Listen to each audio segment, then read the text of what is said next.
Guys আমি মালসায় খাচ্ছি, মালসায় খাবো। তো আসলে আমার ছেলে মালসাটা কিনে এনেছে মেলা থেকে।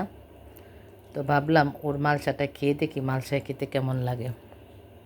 আপনারা কে কে খেতে পছন্দ করেন এই মালসায় দেখি। তো গাইস দেখেন মলাই মাছ রান্না করেছি, সেটা নিয়েছি। অসাধারণ হয়েছে রান্নাটা। বিসমিল্লাহ। অনেকটা ইয়ামি এসেছে। মালসায় খেতে ভালোই লাগে, অন্যরকম একটা ভাব আসে মনের ভিতরে।